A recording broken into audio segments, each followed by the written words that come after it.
Hello mga kaayos, mula po dito sa Barangay LS 97.1 Studio. Ako po si Mr. Love Songs, ang inyong Papa Obet. Tanghaling tapat pero may natanggap tayong love note mula po sa isang itatago na lang po natin sa pangalang Ayos in Love. Dear Papa Obet, hindi na ako magpapaligoy-ligoy pa. Ilang buwan ko nang tinatago ang feelings ko para sa isang kaibigan ko sa work. Newly single siya at sa akin siya nagko-confide nung hiwalayan stage sila. Sa tingin ko, we vibe pretty well at nakakatuwa kapag lagi siyang nagsishare ng baon niya.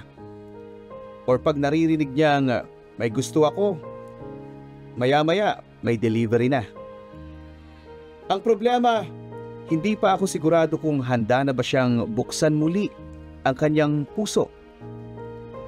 Alam ko ang past is past pero worried ako na iparating sa kanya ang true feelings ko tapos mauuwi lang sa situationship o kaya naman friend zone. Happy ako na kinoconsider niya akong friend gayon. At baka kapag subukan kong dalhin sa next level, magkasira-sira ang lahat. Papa Obet, ano ang gagawin ko? Nagmamahal, ayos in love. Well, ayos in love, alam mo namang walang kasiguraduhan talaga sa pag-ibig. Pero bago kita bigyan ng payo, ang tanong ko sa iyo, ayos in love, hanggang kailan ka maghihintay? O baka naman, siya na ang naghihintay sa'yo?